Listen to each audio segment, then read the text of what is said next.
This is the Oddball Show, a podcasting collaboration for JP Line Productions and Oddball magazine.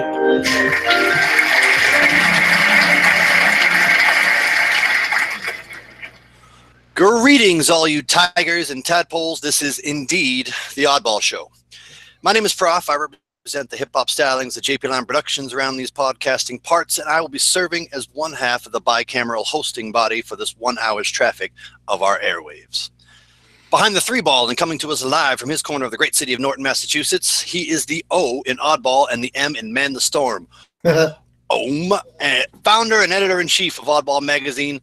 Please say hello to Mr. Jason Wright. Hello, everybody. Hi, buddy. How you doing, man? Good. How are you? Not bad. How's your day been? Not too bad. As my work as a certified peer specialist is always rewarding. Had a good day today. Really excited about our guest today. Like to hear. Let's get right into that. Yeah. So mental health is a topic of importance to us here at the Oddball Show, which we've explored in past talks with Rokas Lupik about the Living Museum, discussing peer advocacy with Thomas Brown, and Amanda Shea, who runs Voices of Anxiety. Our guest tonight comes to us with a specific and personal tale of mental health, as indeed they all are. Driven by experiences of personal tragedy, she spoke her truth about the loss of her third child and the depression that followed at the 2018 This Is My Brave. She is now a full-spectrum doula, using the strength achieved after her rebirth in 2011. Families and similar experiences release a little at a time until they find that they are free. Please give a warm Oddball Show welcome to Nneka Hall. Hi. Hello. Thank you. Thanks for joining us. Thank you for having me. Thanks very much for taking the time tonight. We really appreciate it. Jason brought you up as a guest a couple of months ago, and we were very excited to talk about it. This Is My Brave is a really great thing that goes on from NAMI, and we're really eager to dig into your story and tell more about it. So thanks very much for being here tonight. I'm happy to be here. Thank you. Yeah. I mean, when we were on the show for This Is My Brave, and your story was so impactful, and I thought that it would be good for our listeners to hear it and kind of tell a little bit about your life and how you got to be one of the people who was in This Is My Brave Boston 2018 with me and a whole bunch of other people. Our cast was pretty awesome this year, don't you think? It was extremely amazing. Yeah, absolutely. And Jennifer Marshall from This Is My Brave, she really does an extraordinary job. And before we begin, just shout out to her and her movement. This Yes. really is a movement. It's really is incredible. So, can you tell me how you started? How'd you find out about This Is My Brave? I received an email from a colleague. I'm a doula, and I work with therapists and other doulas, medical professionals, etc. And one of the therapists sent me an email saying, "Hey, if you can find someone for this, that would be great." And I said, "Well, why can't I do it?" Okay. And she said, "Well, you have to audition," which I didn't have to do. I submitted what I actually read for the show, and immediately got an email back saying you're in. Oh wow. Okay. Yeah. So do you have? What was it like? Sorry to jump in. Oh, go ahead. Go ahead, Prof. What's up? I was going to say, do you have other experience as a public speaker, or was jumping in and getting on stage without an audition, without any physical preparation? Was that nerve-wracking, or do you have other? Well, bearing my soul, talking about my history of depression was what was more nerve-wracking than standing in front of a crowd. I've been in front of a crowd pretty much my entire life via church or different organizational events. So it wasn't the public speaking aspect. It was actually telling things that I had never really spoken about before. So that wasn't the hard part at all. Go ahead. Sorry, Prof. So when you were on the show, you know, you talked about your experience. What did you think about how the show was put together with you know, everybody from, like, you know, there was music to the you know, my spoken word and Jamie's spoken word and your essays and things, and who was there was the Poseidon. We had Marty. And Marty, who did the dance, who did Yes. the dance, and Hana Khan, who did her songs. It was really incredible, and you know, I feel like afterwards there's more of a connection between us, who none of us knew each other before this, No. and you know, spending that time, you know, going through, you know, tons of rehearsals, and then, you know, what was that night like? You know, live, and what was that night live like for you? What was it? Were you nervous? Were you ready for it? Did you realize that there was gonna be 400 people in the audience? The audience wasn't what scared me. Like I said before, it was just I was more nervous about talking about things that I had never really verbalized. I think. Okay, go ahead. Sorry.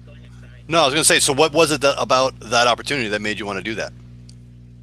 It was time. Wow. I've spoken about my loss since, you know, for about 7 years. Okay. And I found it was releasing. I had never spoken about it from a mental health point of view before. And a lot of people don't talk about the mental side of loss at all. Yeah.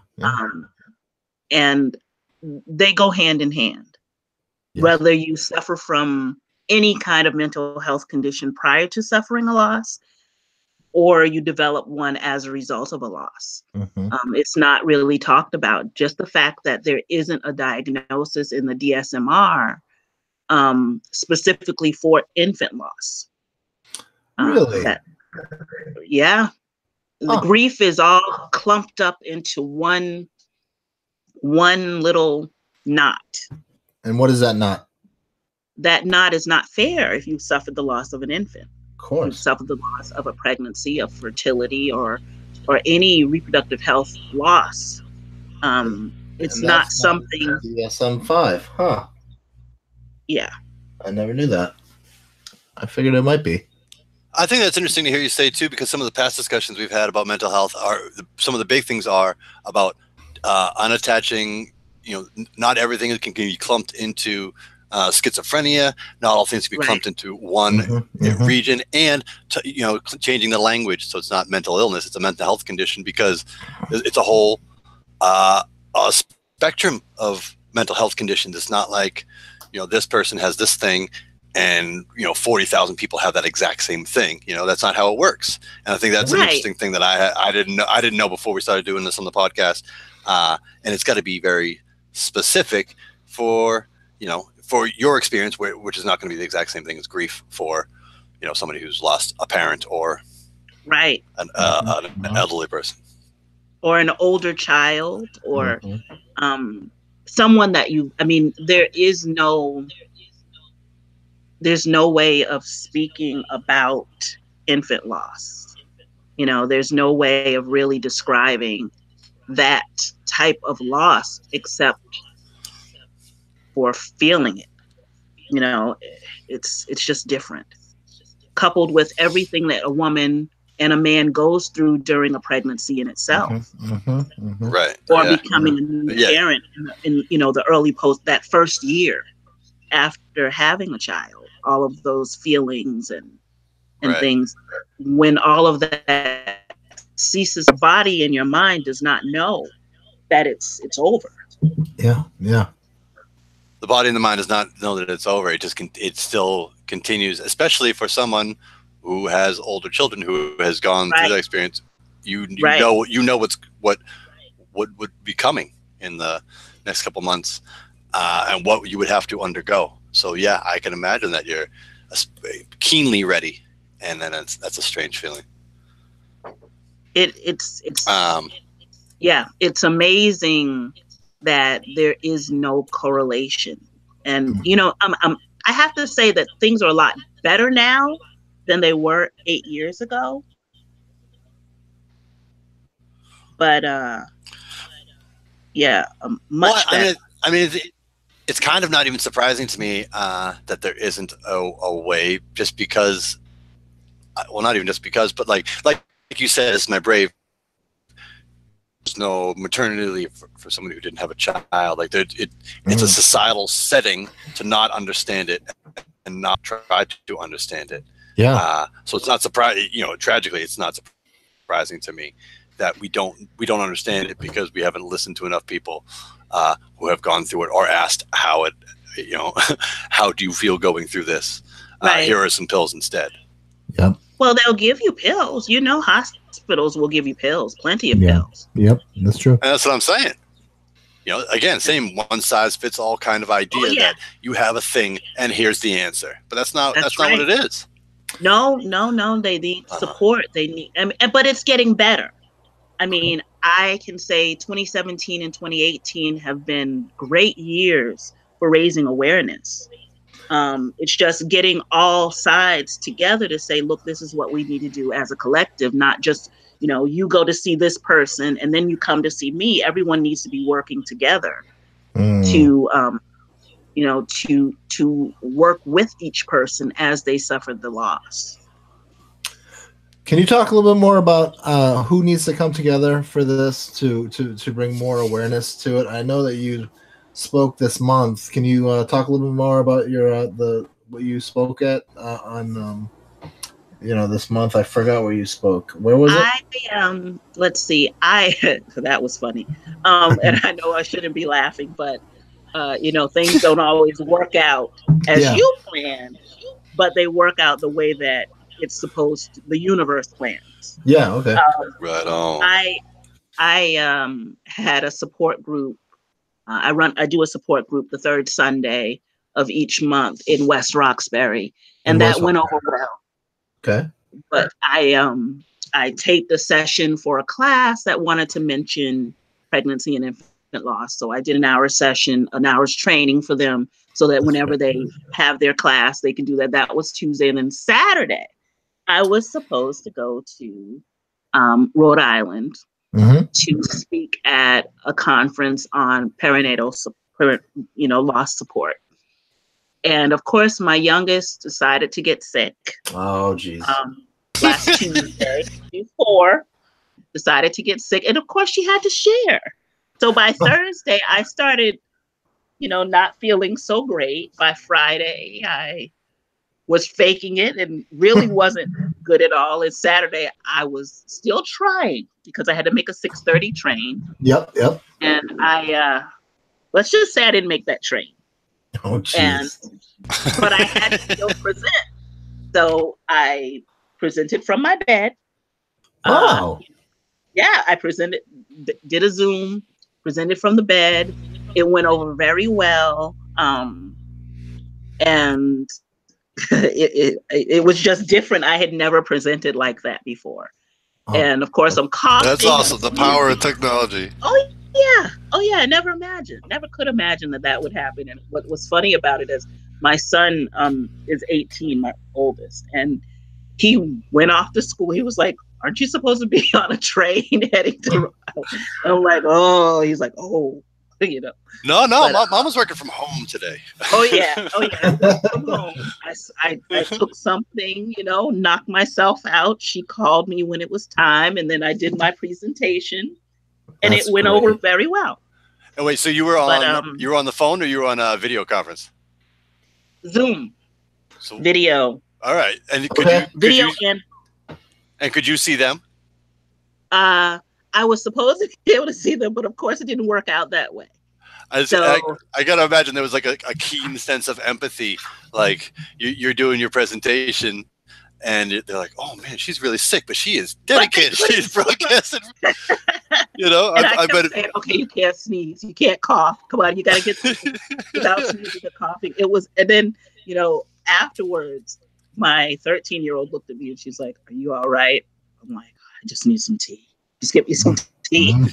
But like I said, everything works out, even with the night of This Is My Brave. with all of our nerves and and not knowing what was going to happen. When we got out there, we killed it. It was an amazing evening. It really was a great group of people, and at some point I will be able to get through Hannah's song without crying. Every time I hear that song, the words just get to me, and I just stop bawling. Yeah, because no one's ever given me the permission just to be who I am. And I'm like, wow, this song's saying I can just be who I am. Oh, this is great. I don't know what to do with this. Whose song are you talking about? Hannah Khan. Hannah Khan. Yeah, she was part of This Is My Brave, and she ended the show with a song called Just Be, right? I Simply Be, or I Simply Am. I Simply Am. It's a phenomenal song. Yeah, it really is a phenomenal song. Yeah. So we can find that and get that in the pertinent links. Like I said at the beginning, I'm down for promoting everything about This Is My Brave. I think I really do think it's a powerful thing. This is actually something I wanted to ask kind of both of you in tandem. This Is My Brave is all about how storytelling is helpful and powerful, and the power of storytelling. If you can put it into words, either of you, starting with Nneka, why is it that sharing your story is so helpful and not appealing, but what does it do for other folks? Why is storytelling powerful? Well, for the person telling the story, it facilitates a release. Therefore, the emotions, the feelings that would be bottled up in the body are spread out into all the vast space that surrounds us.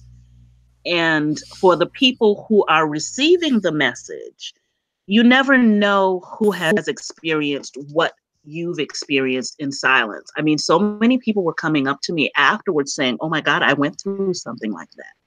And you're so brave just for talking about it. I never spoke about it. And I look at people and I'm like, how could you not speak about it? I can't keep it in. Well, but even you said that you did not talk about it for a long time. So I mean, that's the thing that is right. I mean, that's the thing that's so interesting and courageous to me, that all of a sudden you're like, you know what, it's time. I gotta talk about this, both for me and for that other side, for people who have gone through something like this and are suffering in silence because they don't know that other people have experienced it. I think that decision on your behalf is really commendable, and I don't know, it's inspiring, really. Yeah, I think definitely, like, one of the other things about This Is My Brave that was just so remarkable, besides the one of hearing everyone else's personal stories, was I think the reason for me doing it is to shed misconceptions about mental health, just because I feel like there's a lot of really beautiful things about mental health, from having a manic episode where you see the whole world in a different perspective, or when you lift up out of that depression and you feel something different. Like, this is some sort of beauty in all of that. When you are in a spot and then you recover from that spot, or you start to take steps to recovery. And the idea that there's so many misconceptions about what, like, in this case, I'll use mental illness because that's like that's actually the common phrase, right? Mental illness. Right. But I really feel like there's a lot of gifts surrounding quote unquote mental illness. And, I think that's one of the reasons why I felt so drawn to This Is My Brave this year, was just to kind of tell that story, and just kind of show and every single person in that audience, and every person who was on stage, the people on the stage were able to show that you can live a good life, even if you're given a diagnosis or misdiagnosed or whatever. You can still live a good life, And I think that's why that's one of the reasons that This Is My Brave is making an impact all across the country and even in like Australia and stuff, because I know they've done it in Australia. Yes. I just think that there's an impact for people telling their stories, and it's not like we're just average people, right? It's not like, but we all have these above average stories to tell, these remarkable stories of coming back from something terrible to something, that inspires people. And it's not like we're actors well, some of us are actually, some actors or musicians or whatever, but I mean, in the grand scheme of things, it's not like, we're like Hollywood or whatever, you know what I mean? I'm just trying to say, we're trying to say you're a little Hollywood, Jason. You're a little Hollywood. I'm just trying to say that we're just normal people, and just like that chance to kind of tell your little part of your life, for me, was really great, and I don't know if that is that what it was like for you, or was it more education and advocacy? Well, yeah, it's a little of everything, because I'm a mom first. And when your child is not visible, yes, they're forgotten about. So I use any opportunity to remind people, hello, I did have a fourth, there's one more. She's not here. She passed away. But just because she's not here doesn't mean I didn't have her. I mean, I carried her for 39 weeks. It was ready to bring her home, and this horrible thing happened, So that doesn't mean that she never existed. Yes. I mean, there was a time when I wondered, okay, was she a dream? Did she really exist? Oh, wow. And then, boom, I said, well, you know what? I have to talk about it, because if I don't talk about it, I'll just be holding it in. And you know what happens when you have any kind of mental illness and you hold anything in? Absolutely. And you just keep it in. We just keep it in until eventually it just comes out in sometimes in an explosive way. Yeah, you burst. You have a total. It manifests. Yeah, it can really disrupt your life, and it really can. It really can. Yeah, that's one of the. Did you do a lot of talk therapy or any of those, DBT or CBT or anything like that? Because I feel like that has been very beneficial for me. At first, I wasn't totally thrilled with therapy, but like it really helps me, just kind of get all this stuff off of my chest every week at least. It's kind of like unloading on this person, and then I'm okay. I don't know. Well, talking about the normal stuff, the normal everyday life stuff. Yeah. Let's see, my husband's a jerk when I was married. Yeah. Or talking about, I stumped my toe. Oh, I got to have another surgery on my hip. Yep. Talking about the normal stuff to a therapist is great. But one thing that I've learned, when you are talking about grieving, this type of grief, yes, they don't want to talk about it. They want you to get over it, because it's not something that's easy, and it's not cute and fluffy, and they can't explain it away or drug you enough so that you can, forget about what happened. Well, you can temporarily, but eventually you awake from the fog. I had to find, I did, after searching and really going through some horrible, I mean, I guess they were good for what they did. Horrible in a sense of not knowing how to work with someone like me who'd suffered the loss of an infant. Yes. Yes. I had to really keep, no, you're not for me. No, going in, leaving after like introducing myself and everything, until I did find a therapist who is absolutely awesome. Oh, that's great. And what is it that therapist what is that therapist did not? If you can put your finger on it. And I was here. Regardless of the number of years that pass, that's a loss that I will feel for the rest of my life. Every time I look at my children and my living children and their milestones, I wonder who she would have been. And she says it's okay.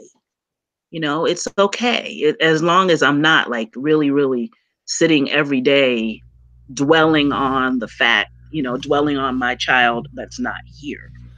I'm able to live my life and move forward and smile and play and sing and do shows like This Is My Brave. I'm able to function in normal society. I don't think I could do that if I didn't talk about it. Nneka, when you were in your show, during your performance, there was a part when you said like something to the effect that the fog lifted. Can you explain what that was like when the fog lifted for you? It was like coming out of darkness, and finally, or being able to breathe.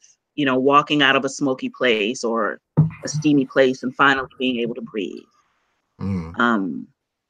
It felt initially the grief was so intense that it felt like someone was sitting on my chest. And that was a everyday 24/7 month after month feeling. And then one day, all of a sudden it was just poof, it was gone. Yeah. It took some work to dig my way out. I'm sure. But I made it out. And I tell people all the time that their grief in this moment today is going to be you'll feel completely different, 10 months or 2 years or however many years from now. But it does return from time to time. And that Band-Aid or whatever, that scab falls off. That's what it is. And was it your family that made it,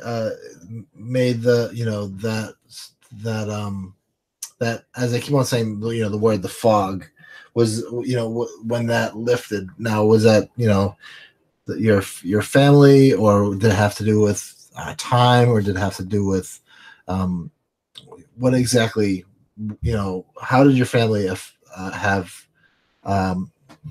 influence you beginning to talk about it and beginning to share your story? And did your family influence you into speak into the This Is My Brave this year? Were they supportive? No. During that time, my grandmother had just had a stroke. And it was a very interesting time. We were, trying to figure out, I had a hip replacement like 2 weeks after the show. And oh geez. My grandmother had a stroke and was in rehab, and it was a crazy time. So, I had to figure out what I was going to do with my children, and then, how my aunt was rearranging things so that she could be at rehab when they needed her and be available for my children when they needed her. It was a very, very interesting time. I remember walking up. I called my grandmother on my way to the show, and just because I wanted to hear her voice. But I'd say my children pulled me out of my fog. My daughter that passed away was stillborn the day before. I went in for my routine checkup, and there was no heartbeat the day before my birthday of that year. And she was delivered on my birthday. Wow. So that was like a double-edged sword for so many years.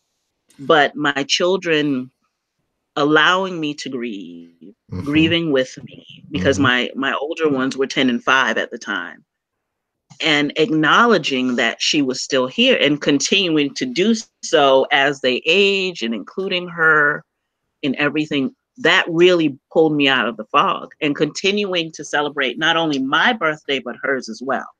Oh, wow. That's a beautiful story. Oh, yeah.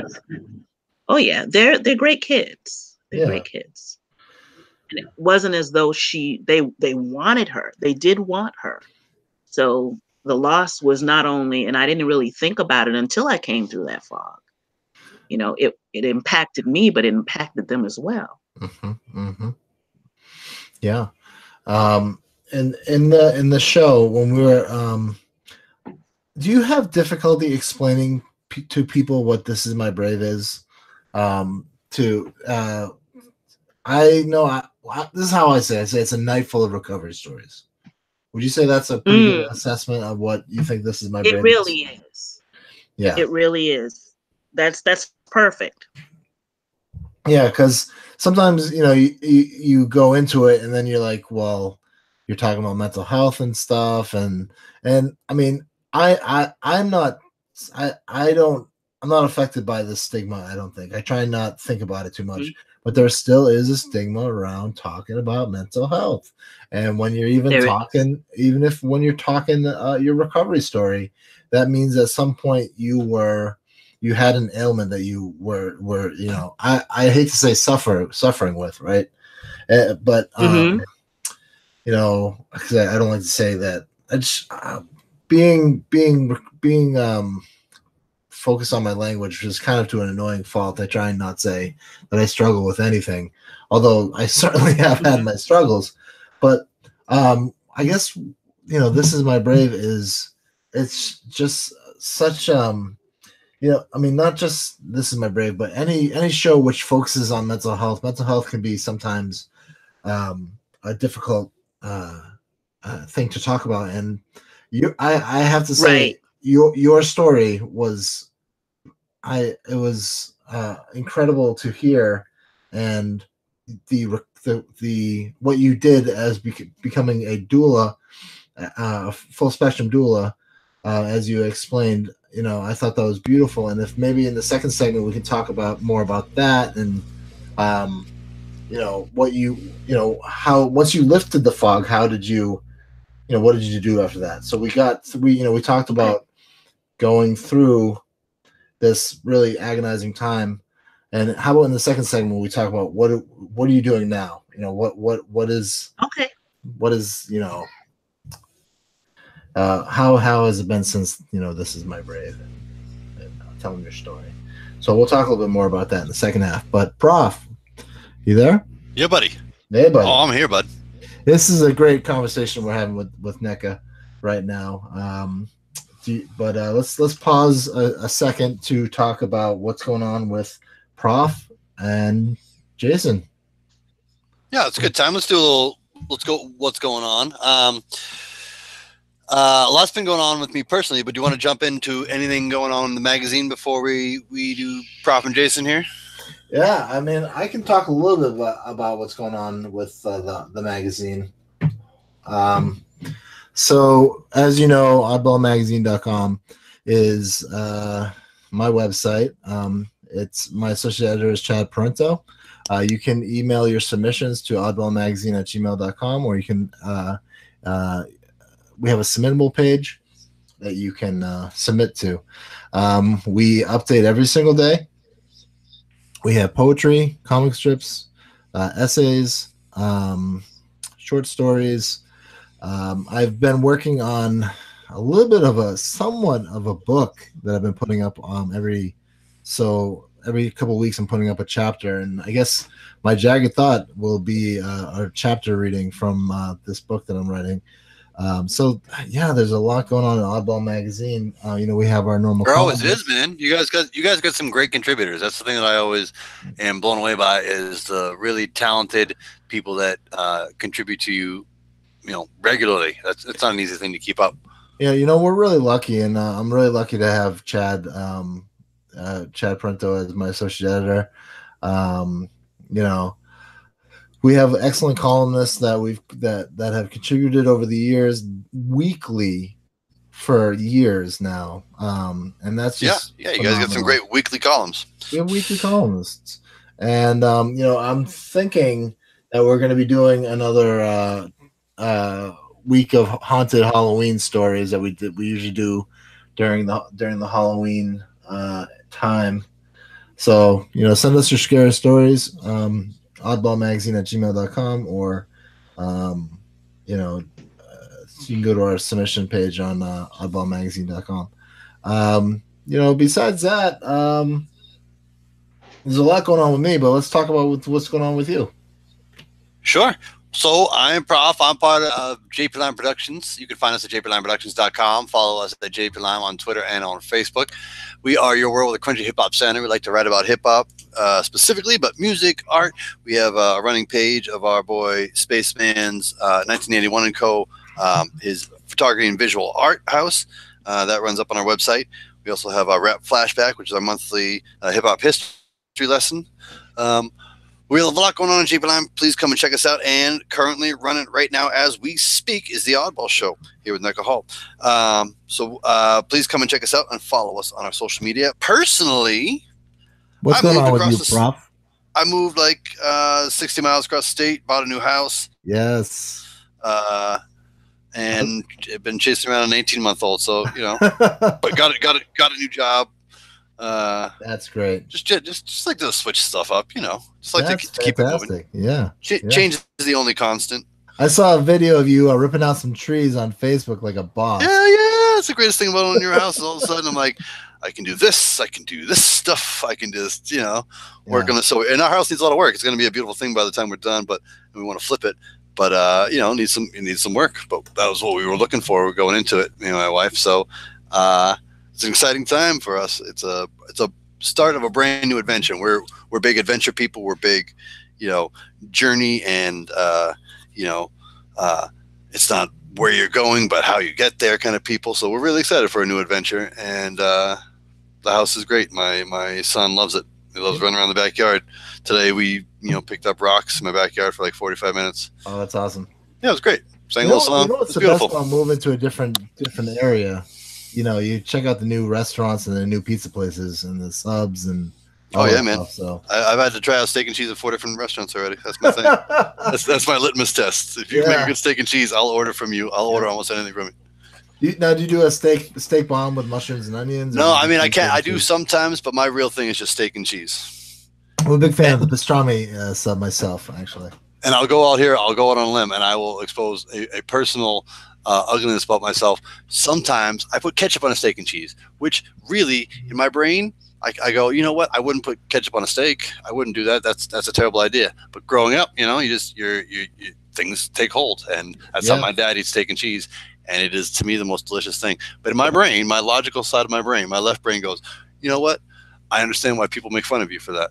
So I just wanted to go, you know, while we're on the air in front of, you know, other people, I wanted to say that, you know, that's something that I do. And I understand that if you want to judge me for negatively for that, I understand. Well, Prof, okay. I found out that the wrong way to eat a hot dog is by putting ketchup on it, which I think that is, because I put ketchup and relish on my hot dog. That's my fave, right? Yeah. I was told by my brother-in-law that ketchup is not necessarily a proper condiment to put on a hot dog. I've been told that too. That's ridiculous. Ketchup and mustard go on a hot dog. You like relish, that's cool. I have no qualms. I'm not a big pickle guy, you know. I'm just not my thing. So like, you dissing relish? No, I'm not dissing it at all. I totally understand it. It's like onions. I'm not a big onion guy, but I can understand them. I get it. I dig it. I understand that it's a flavor that just isn't my thing, but like it makes other things better. I can understand people like pickles. It's a very specific taste, but it's not my thing. But it does belong on a hot dog. Now, have you ever been to Costco and they have these like 15-foot hot dogs, and you can grind out this onion on it? It's such a choking hazard. I have not ever done that. That sounds like a crazy experience. Yeah. And this segment has been brought to you by the Oddball Show cooking channel. Yeah, the hot dogs. Thank you for tuning in for our opinions on hot dogs and condiments.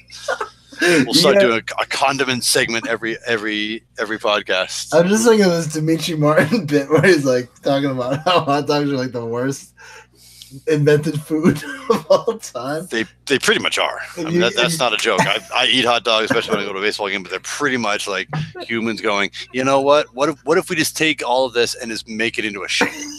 Yeah. And then we'll make this into something that people might want to eat if we shape it correctly. Yes. All right. Goes, can you choke on Don't it? ask what's in it. Easily. What does it look like? It's such a funny bit. Anyway, yeah, you can choke on hot dogs very easily. I don't understand the appeal, really. And we'd like to thank our sponsor, Oscar Mayer. Thanks very much for thank you, Oscar Mayer, for being on the show. So what's going on with Jason? So I mean, normally we do what's going on with Oddball magazine, but I thought that's what we just did. I thought you were all about condiments right now. Well, you know. Well, you brought up the ketchup thing. That was you. Anyway. So I a lot of stuff's going on. I don't know what's going on. All right, hit us with it, and let's get into segment 2. Okay, all right. Well, I submitted 6 poems to the New Yorker. That's amazing. Yeah. We'll see what happens. That's what's going on with Jason right now. That's really amazing. Good. Tell me on the next podcast. We definitely need an update. Yeah, I'll let you know. Also, This Is My Brave is doing another show in November, in November 16th at the Strand in West Roxbury, and I'm going to be. Love the Strand. Yeah. Oh yeah. Well, that's where Spaceman did his thing. Hell right? Yeah, Strand's a great place. They do great stuff. And they asked me to be in it again, so I'm gonna do it. I'm gonna, I wrote a poem. This poem today is about the importance of language, because I think language is really misconstrued in clinical settings, and we're going to talk about it. We're going to break down all these words that people talk about, disorders and illnesses and conditions, and kind of shine some light on language. So that's what I agreed to do it this year. I'm wicked psyched. So that's awesome. Yeah, I got a new computer too, as well. That doesn't have anything to do with it, but it's green. It's a green computer. Green computer. Yeah. Way to be, buddy. Way to pick the right color. That's what I want you. Good job. The MacBook Air. It's just I put the green casing on it. Anyway, let's get back to our show, eh? I think it's a great idea. Tuning back in. Yes, tuning back in. Nneka, thank you very much for being here with us tonight. What we really want to do in the second half, I want to. We've mentioned earlier that you are a full spectrum doula, and I want to talk about how that's helpful to people. But before we do that, can you tell some of our listeners who might not know what a doula does and what you specifically do as a doula? Well, as a doula is a person who supports emotionally, physically, mentally, a person who is trying to conceive, after conception, postpartum, etc. Okay. Doulas are fabulous for women and men when they have a family. I'm trying to think of how to say it in a easy way. A labor coach, I would say, to a certain extent. Okay. We work with not just the mom, but we work with the dad through every phase. We do not do anything medical, so we are not, medical practitioners. We massage, we do movement, we dance, we write birth plans, which is hugely helpful, by the way. Yeah, like that it's something that the knowledge part of having a kid, of both pregnancy and having a child, it's you cannot learn enough. There's no maximum to how much you can prepare yourself, and having somebody who knows what they're talking about to tell you these are the things you should think about. These are the things you should prepare for, and other things that you can't control, so don't worry so much about. I don't know. I think it's a really interesting position and very forward-thinking healthcare wise. Well, I decided to become a doula after I lost Anaya. Mm-hmm. I decided to do it because I don't like surprises. I'm not too much into surprises. Yes, I'm probably the only women you'll ever hear say that. And losing Anaya was one of the biggest surprises that could have ever come my way. So I had to learn everything that I could possibly learn. And I'm still learning about birth. And then once I had figured, okay, so that's the female and male reproductive system. Let me figure out fertility. Let me figure out, okay, what happens when a woman goes through menopause? And let me figure out what this is. So I've sort of over overdone it. So now at post hip replacement, I'm trying to figure out which one of these beautiful things do I want to continue to do. Right now I'm teaching. So that's fun. I'm teaching. Where are you teaching? I'm teaching a pregnancy and infant loss course online. I'm also teaching different states. I'll be this is my brave here in Boston next month. I'll actually be teaching in New York. That's awesome. And then New York City for a couple of days. I know New York is bigger than New York City, so I have to specify. And then, just traveling different places to teach. I'm also learning. I'm taking this time to see what it is that I like about birth, which part really, really suits me now that I'm not going to be going physically to the labor and delivery portion, because I can't dance with them the way that I used to with this new hip. It's going to take a little while for me to get acclimated. So I have to continue to move and shake. I have to continue to move and shake. Oh yeah. Why? I mean, we kind of just covered it, but I want to ask a little more specifically. What about the loss of Anaya? Why did becoming a doula, going in and helping other families, why was that where you said, this is how I'm going to either work on my release or make a difference for others? What was it about getting that personal with other folks that, I don't know, that seems bold isn't the right choice, but certainly brave to say, this is how I'm going to make my mark or make my impact. Was there somebody else who had done that, or what was your influence for doing that? Sorry.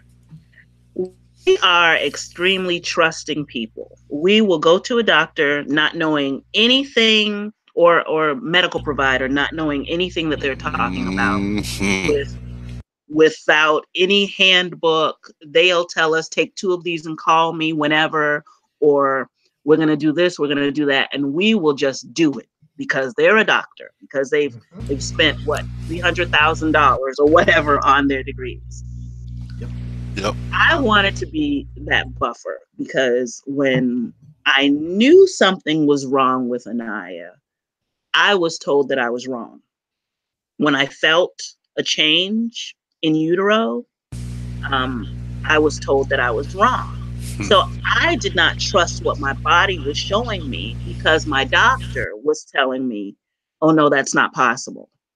When in actuality, it was happening and my daughter died. So I wanted to be that person to let people know that, when a doctor says this, that's a loaded question and you really need to look into it a little bit further. You have the right, to tell people you have the right to, advocate for yourself. Just because they have the degree, they're not living in your body. So if you have a pounding headache and they say, well, no, you don't, are they in your head, and no, or what have you? So right. And that seems a simple concept, but that is something that a lot of us do not do. That we do exactly what you were talking about at the beginning. That we just trust them innately. We trick ourselves to be. They know exactly what they're talking about, and they talk authoritatively, or they talk confidently. Then why wouldn't I trust that? But that's a silly idea. They're just a person. They're not you. Like you just said, they're not inside your body. So I think we do that a lot, and we do it too much.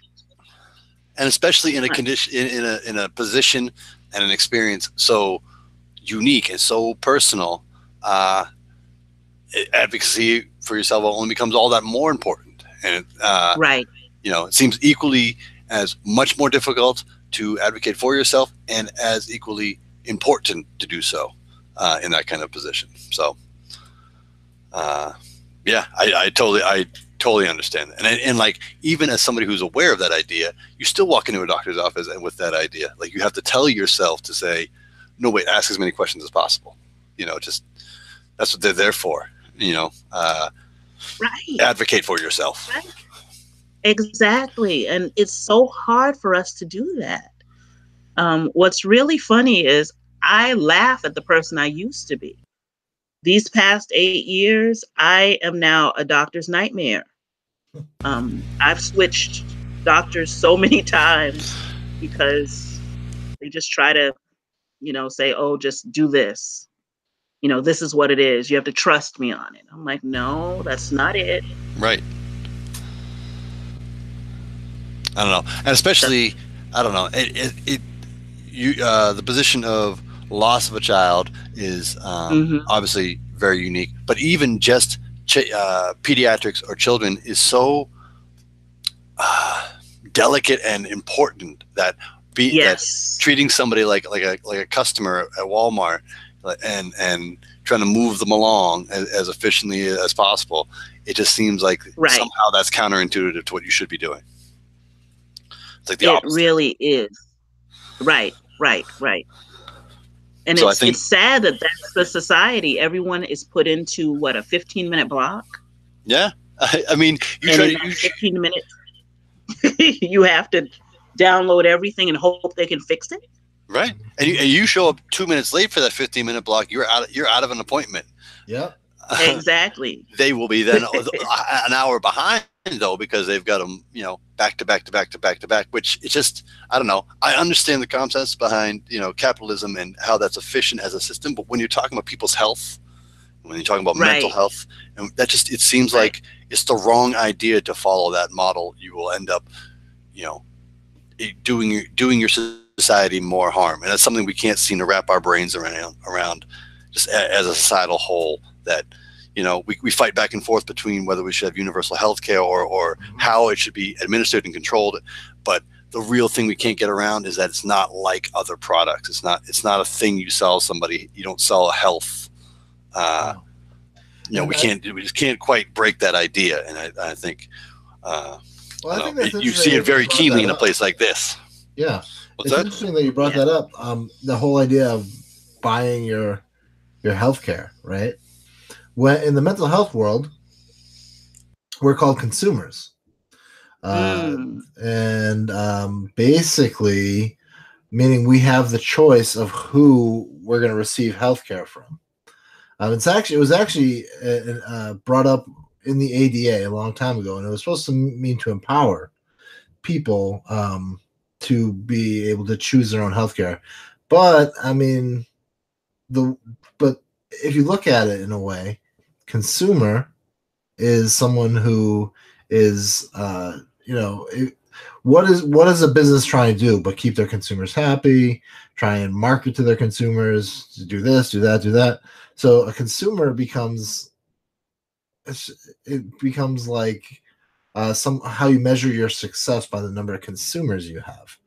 And I think when you're talking about healthcare, consumer and healthcare, I don't see how they were like, yes, we should call the people that we support consumers, because we should call them consumers because they are choosing our service. It's just, I don't know. It's kind of the fandangled language is just really, the language that we consider acceptable in the mental health and in a doctor can have a client or a patient. In the mental health world, the consumers, and what you were saying about universal health care and buying your own health care, basically it's set up in the mental health world that we're buying our own, that we're choosing who we see, we're choosing what doctors and psychiatrists we see. So yeah, I think that's an interesting point that you made about healthcare and I don't know, that struck me when you said the thing about buying your healthcare, because that's what consumers are buying their healthcare, and that is my diatribe. Go ahead. I think we got to change the way we think about it, and I think that the way we got onto that was. A doula is a kind of position that is, like you said, a buffer, like somebody who understands that you're not just a consumer, you're not just a thing to be sold a product, that your health and the knowledge that you need to have for what you're about to go through knowledge is the most important thing, and you can guide somebody, and I think that's a incredible position. Right. I wish there were more positions like that in our healthcare system. In a way, and that is sort of what a peer specialist does, in a way that someone with lived experience helping someone else out with going through an experience, and that's kind of there's a similarity between what a doula does, and the fact that you know, they have experience with this, and not necessarily clinical, but more on the same level. Same thing with peer specialists. As a certified peer specialist, you know, we are taught to. We're not taught. You know, we're trained to be on that same level, and to be able to support someone where they're at, and that's kind of what a doula does, is someone who has experience, who's helping someone out through an experience. Am I right, or am I? Does that sound about right? You're right on it. And what we do is we learn the lingo, so we can translate what's going on. Yeah. In the doctor's office, or in labor and delivery, or in the postpartum unit afterwards. Yeah. Because they'll come in and they'll say a lot of big words and look at you and say, "Is that all right?" And you nod, because you don't know what else to say. You don't understand any of that. And most of us won't stop and say, "Okay, what does that mean?" Or they're moving so fast that they don't allow you to say, "Okay, what does that mean?" And we don't know that we have that right. We don't accept that right, because everybody's moving so fast. We have to know how to slow things down and just say, "Look, this is my time." No. Let me ask you this question. You mentioned before that one of the things that the best therapist you had understood was that Anaya existed, and that is a foundational truth that other people didn't understand. What are some of the other things that you try to help families understand, either are okay to feel, or things that are specific to infant loss that you feel like are things that people don't understand or misconceived? Well, there are more than 5. Okay. No, sorry. There are more than 5 stages of grief. Yeah. There are so many stages of grief, and they don't go in a neat and tidy order, and they're not perfect, and you can spiral out of one and just skip through daisies with the other one, and that's perfectly okay. There's just so much that people don't understand. It's okay to talk about your losses. There is no it's just amazing. There's no hierarchy in loss. What I mean is, someone may have just found out today that they're pregnant and suffer a loss tomorrow and feel like they have to hold it in because they don't feel that they have the right to talk about it, or others make them feel like they don't have the right to talk about it. A loss is a loss. Wait, I'm so sorry. That's a really, that is kind of, that was like a revelation kind of moment. There's no hierarchy in loss. No. Yeah, that's a really interesting idea. I'm sorry, I like reflecting that for a second. That's a really succinct way to say that. But yeah, that it doesn't make any difference. Your loss is a loss. All right, sorry, continue on. I mean, you don't have the right, or I know I don't have the right to say that my grief is greater than yours because I may have carried a few months, more than you did, and I don't have the right. The next person doesn't have the right to say that their loss is greater than mine because they got to take their baby home. Right. So, once we get rid of that hierarchy notion and just start supporting each other through our losses and talking about it openly and talking about them openly, I think we'll be on better. It'll be less of a stigma attached to pregnancy and infant loss.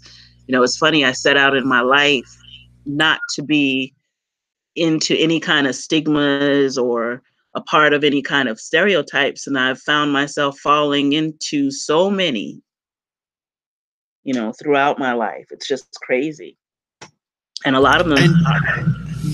No, I was going to say, do you think that's a product of your experience or or product of the way that we think about, stereotypes? That is, everything we're able to do can be categorized and somehow stigmatized. Everything we can do, we do. Right. I mean, if we breathe the wrong way, there's a stereotype or a stigma attached to it. If we walk with a limp, gain a little weight, it's a lot. We just need to ease up and just live life better, nicer, more lovingly. It's a beautiful, succinct idea that for some reason we struggle with achieving. But yeah, just more beautifully and lovingly. More beautifully and lovingly. When we're having a good conversation, when we're moving along, time seems to fly right by, and we have cruised through our oddball hour here. We did embellish a little time with condiments in the middle, but I think we had some great conversation with Nneka. So really, thank you very much for your time this evening. We appreciate it. And we appreciate the depth too. That it's a powerful thing the way we talked about in the first segment for you to decide that I'm going to tell my story. It's not lost on me that every time that you go out and tell your story, that it is a personal investment. So we thank you very much for doing so. Thank you for having me.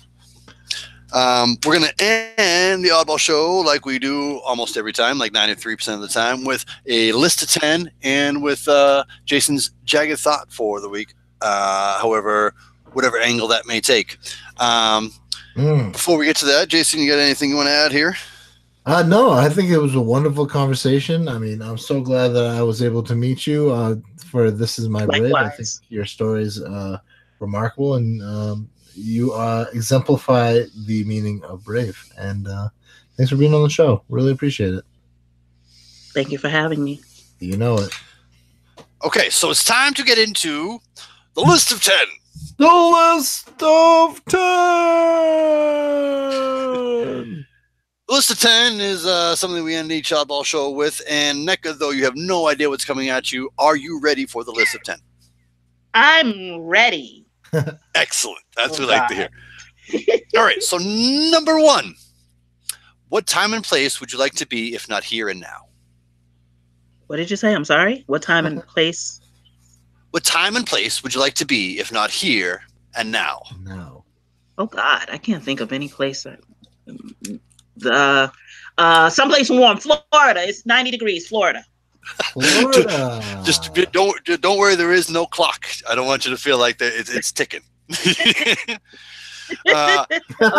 list of 10, just a quick intro, is I stole it somewhat from James Lipton and Inside the Actor Studio, who stole it from a French show called Apostrophe, and it's based on the Proust questionnaire, made of 10 questions to derive your innermost somethings. I don't know, but it's a 10-question questionnaire. So right here, Florida is a perfect answer.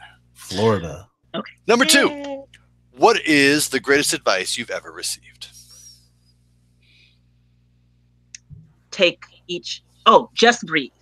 Just breathe. Just breathe. Yeah. Just breathe. Number 3, what would your superpower be? Oh. Putting me on the spot. My superpower. Being a mom. That's my superpower. I'm great at it. Yes. Supermom. I'm great at it.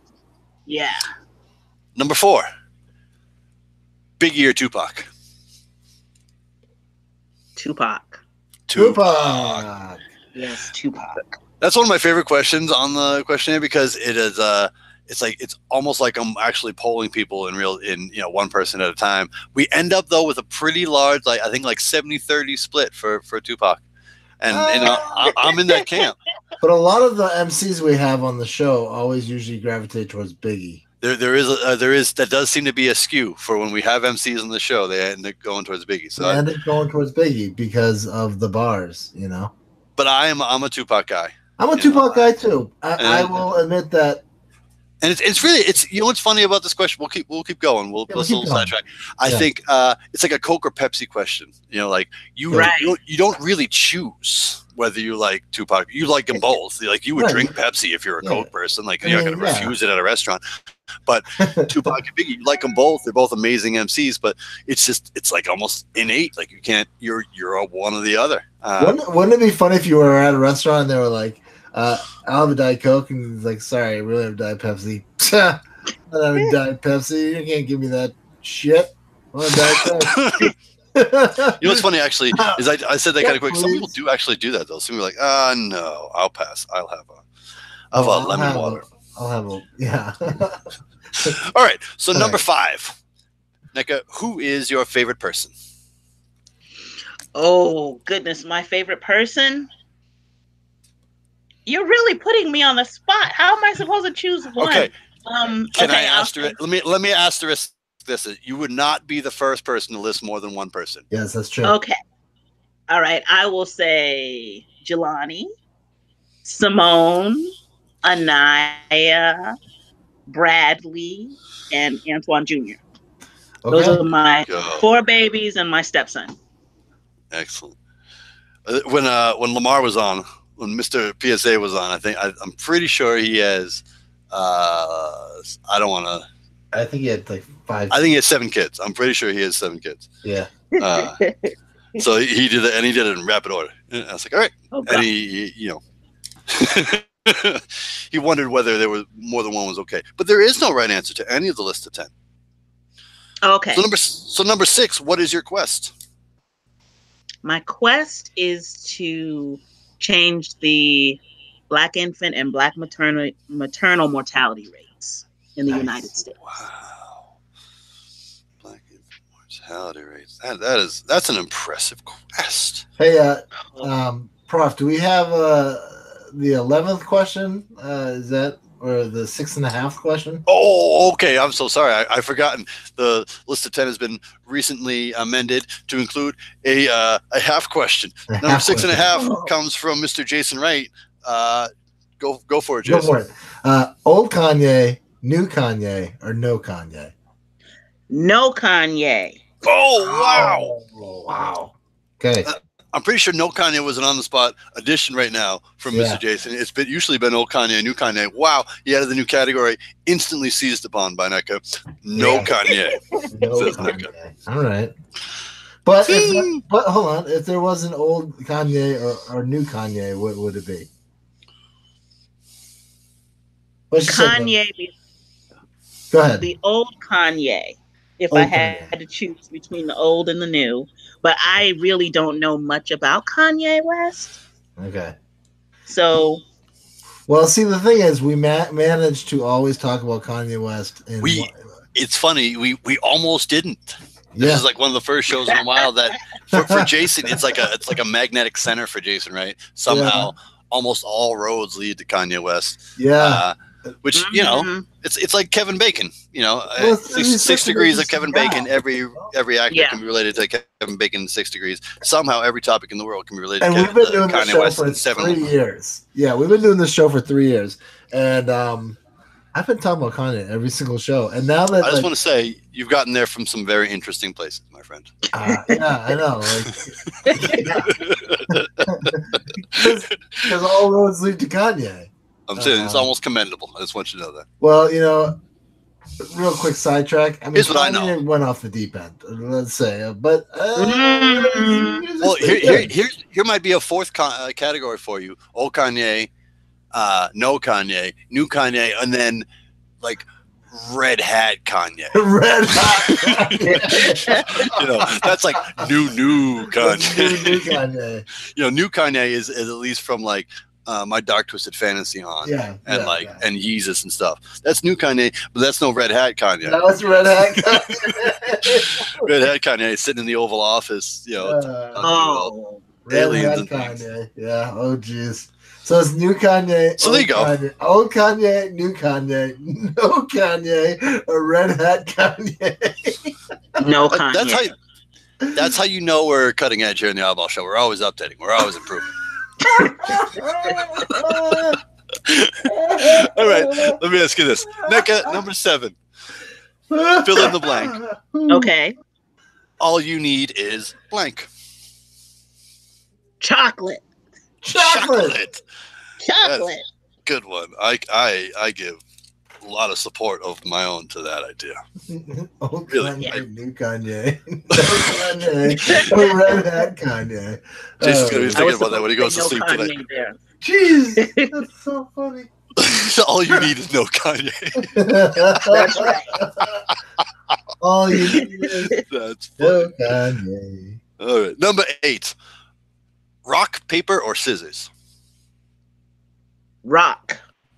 I want a rock. Rock. Yeah, rock. Number 9. I'm a paper guy. Number 9. What do you want to be when you grow up? Who says I'm gonna grow up? Oh. Good answer. Okay. I don't want to grow up. No, I don't want to grow up. I want like to that. be my 13-year-old daughter when I grow up. Oh. My 13-year-old daughter. That's good. Yes. To be 13. Oh. All right. And number 10. If heaven exists, what would you like to hear St. Peter say when you reach the pearly gates? Wow, I'm shocked you made it here. That's what most people say, usually. You have One person surprised me. said- Paul McElhinney said, are you sure you're in the right place? And Nneka, you have survived the list of 10. The list of 10!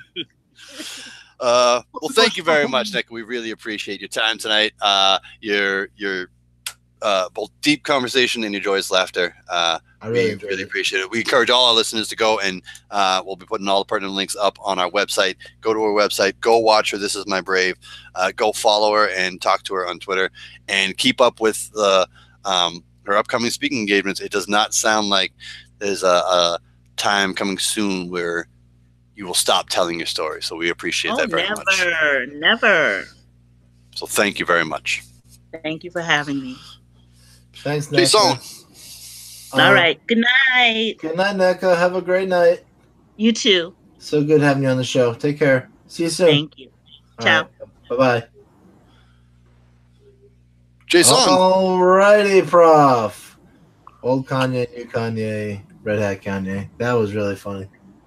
That was good. That was really good. And I don't know. I think the hot dog thing could still be debatable. I don't know.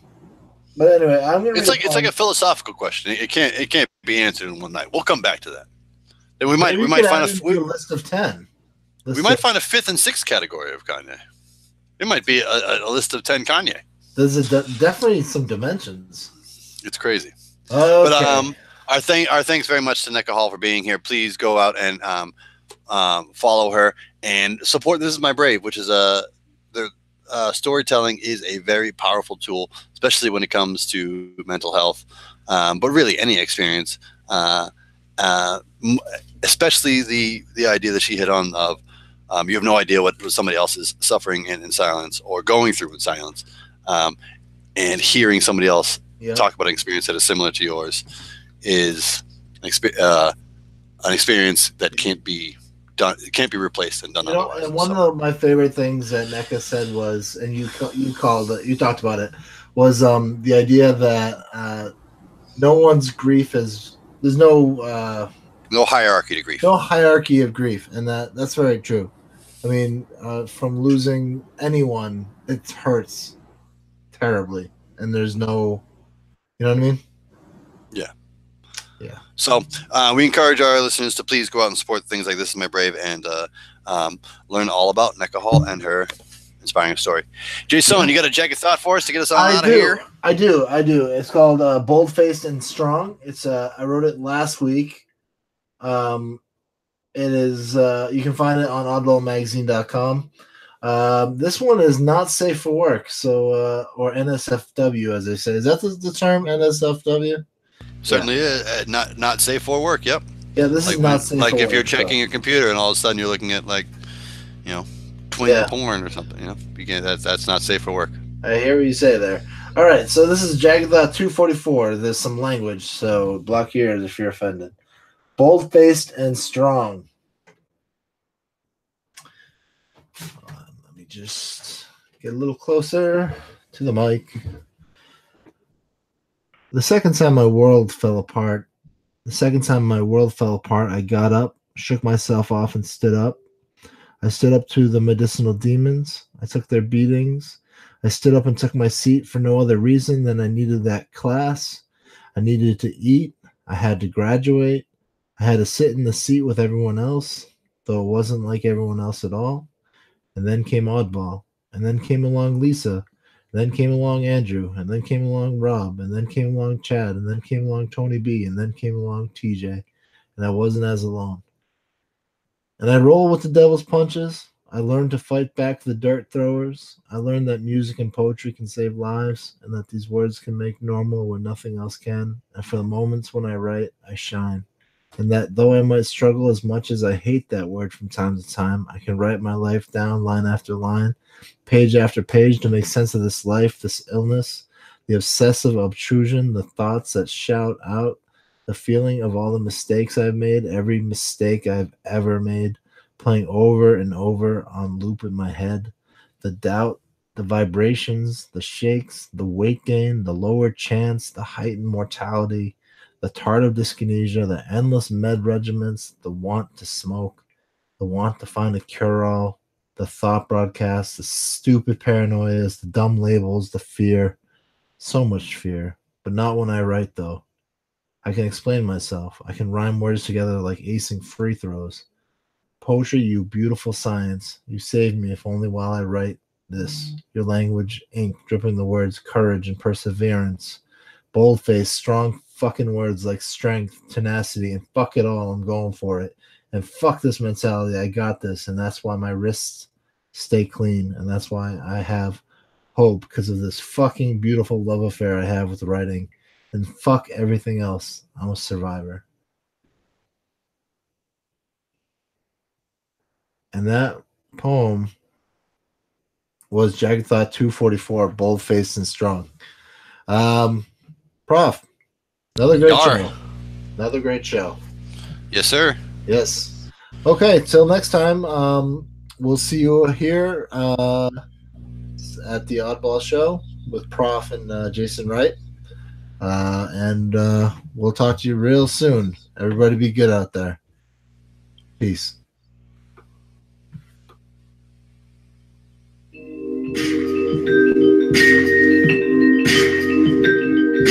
This is the Oddball Show, a podcasting collaboration from Babyland Productions and Oddball.